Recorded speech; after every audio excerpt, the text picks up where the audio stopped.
Comment arriver à relever un défi? Premièrement, il faut savoir que c'est normal d'avoir un défi. Lorsque tu as un problème, ce n'est pas que tu es maudit. Les rois ont des problèmes, les présidents ont des problèmes, les ministres ont des problèmes. Tout le monde a un problème.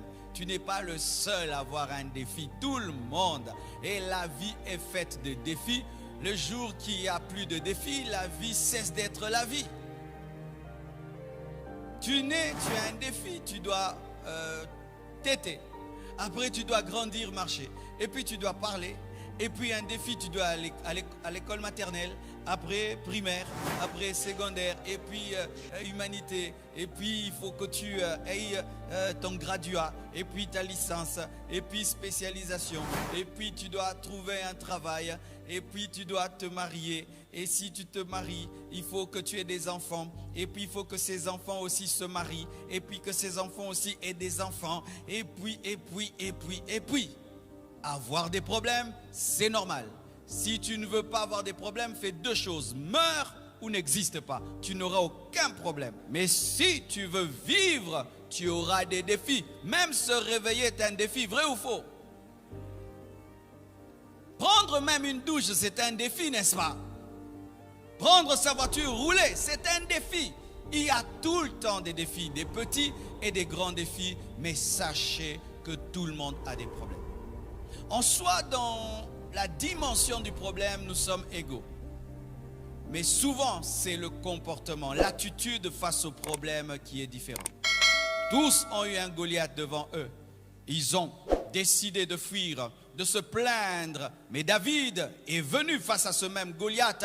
Il a vu autrement. Au lieu de voir un problème, il a vu une opportunité pour être récompensé. La différence entre les hommes, ce n'est pas le fait d'avoir des problèmes ou pas, mais comment tu te comportes face aux problèmes. Certains deviennent des défaitistes, se plaignent et murmurent et reculent. Mais d'autres affrontent et change le problème en opportunité. Ton problème n'est pas un problème, ton problème est une opportunité. Je répète, ton problème n'est pas un problème, ton problème est une opportunité. Goliath n'est pas un géant, Goliath est une porte pour la royauté. Et arrête de voir le problème comme étant un problème, vois au-delà du problème une solution que Dieu veut te donner.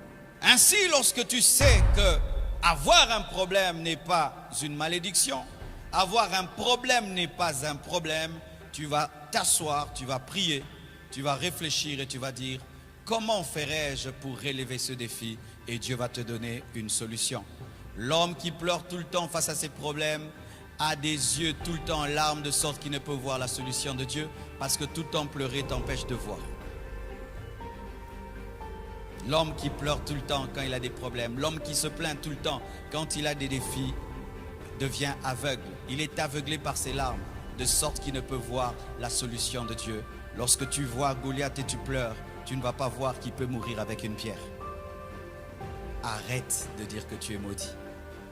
Arrête de croire que tu es le seul à avoir des problèmes. Tout le monde a des problèmes. Tu n'aimes pas apprendre, mais tu dis que tu as une grande destinée. Même un couteau, avant de l'utiliser, il faut l'aiguiser. Dieu veut t'aiguiser pour que tu coupes des viandes extraordinaires, mais tu ne veux pas. Tu veux que Dieu t'utilise en étant brut. Alors qu'aujourd'hui le monde cherche des hommes excellents. Apprenez, apprenez et apprenez. Et un livre toujours en main. Aie toujours un livre que tu lis. Aie toujours un livre que tu lis. Et si tu cultive-toi, cultive-toi, cultive-toi, cultive-toi, cultive-toi, cultive ton esprit, ton âme, cultive-toi, apprends, apprends, apprends, apprends, apprends. Et le jour que tu vomiras des choses, car celui qui a mangé les patates douces, vomit les patates douces. Celui qui a mangé les makemba, vomit les makemba. Et quand tu as, alléluia, quand tu as mangé la mathématique, tu vomis la mathématique. Accepte d'être formé. Accepte d'être taillé. Accepte d'être formé. Quelle formation tu as? Quelle formation? Si même tu n'as pas de licence, mais tu étais formé par qui? Dans quel domaine? Même en mécanique, on apprend auprès d'un grand mécanicien. Tu as appris chez qui? Et tu es en train d'apprendre chez qui? Qui est en train de te préparer à vivre ta destinée? Isaïe était en train de préparer son fils à devenir roi en lui donnant les brebis. Donner les brebis à David, c'était l'apprendre à gérer. Le leadership diriger. Allez à gauche, stop là-bas. Il y a un loup, il combat. Il y a un lion, il combat. Un ours, il combat. C'était la formation pour être un roi. C'était ça, la formation de David pour être roi. Quelle est ta formation? Surtout vous qui avez arrêté les études alors que vos parents ont les moyens. Surtout vous. Certains, après le diplôme, ils s'est donné une année sabbatique. Tu es en retard dans la vie. Tu apprends quoi? Quel est le livre que tu as à côté de ton lit? As-tu un livre de chevet? Tous ces livres qu'il y a aujourd'hui, même sur Internet, il y a des livres gratuits. As-tu un livre que tu lis? Parce que frère, celui qui a de la culture et de la connaissance dans le même domaine que toi te battra. Il te battra dans le même domaine que toi, il te battra. Parce que lui, en plus de ton domaine, il a une maîtrise que tu n'as pas. Pourquoi tu ne peux pas te travailler de sorte à être au-delà même de ce qu'on demande? On demande 7, toi tu as 9. On demande 2, toi tu as 7. On demande telle compétence, tu en as 50. Pourquoi tu ne travailles pas à ça? Pourquoi tu ne travailles pas à ça? Voici ce qu'il faut faire dans le domaine de la formation. Si tu n'as pas l'argent pour étudier, frère, suis même des vidéos qui te rendent intelligent. Écoute des gens qui sont intelligents. Ça te donne une culture générale. Écoute quelqu'un qui est intelligent, pose beaucoup de questions. Il y a des gens qui sont tellement cultivés, tu croiras qu'il a des doctorats. Il n'en a pas. Il est tellement cultivé, il est tellement humble qu'il apprend tout le temps. Tout le temps, il apprend. Il faut se réveiller très tôt matin pour vaincre Goliath. Quelqu'un qui a dormi 12 heures tous les jours, qui a vécu 80 ans, n'a pas vécu 80 ans. Tu as vécu 40 ans et tu as dormi 40 ans. La moitié de ton temps, c'était sur ton lit. Vraiment, brûle ces lits-là. C'est ça ton démon. À quelle heure tu te réveilles? Un jour, on pose une question à Kobe Bryant. Quel est le secret? Il dit, si l'entraînement commence à 6 heures, moi je commence à m'entraîner à 4 heures. Et j'ai 2 heures d'avance par rapport aux autres. Et lorsque les autres viendront, ils vont être en retard.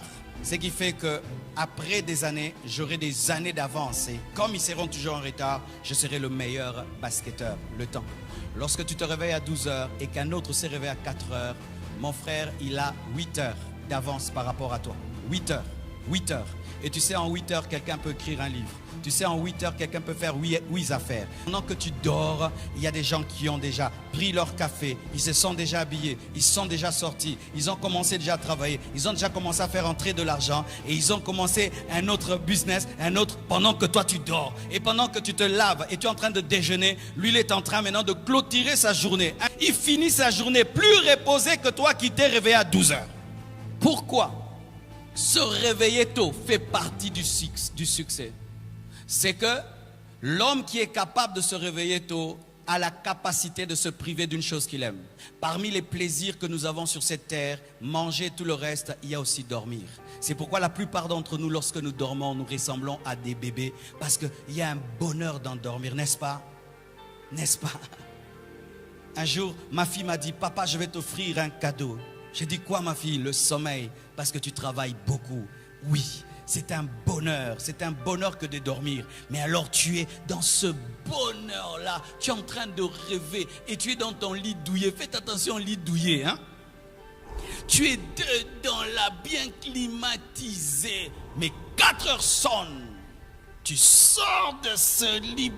Tu sors de cette climatisation. Tu sors. Tu es un homme. Tu as de la volonté. Tu as de la discipline. Quand tu vois un homme qui est toujours ponctuel et toujours très tôt, ce n'est pas seulement la ponctualité, il est discipliné dans plusieurs choses. Et même en matière de nourriture, parce qu'être à temps aussi t'emmène à manger peu. Quelle est ta capacité devant le sommeil? Quelle est ta capacité devant ton lit? As-tu la capacité de sortir de ton lit quand tu veux? Ou c'est ton lit qui te dit, tu te réveilles après 2 heures. Tu ne seras jamais grand si ton lit te domine. Jamais tu seras grand si ton lit te domine. Tes travailleurs vont te dominer. Tes travailleurs vont te dominer. Les gens qui se réveillent très tôt te domineront. Ils seront plus forts que toi. Tu es là devant la télé. WhatsApp. Aujourd'hui, nous avons même des téléphones qui peuvent te dire combien de temps tu y as passé. 8 heures du temps de téléphone, 5 heures de réseaux sociaux. Comment tu peux devenir grand si tu ne sais pas gérer le temps.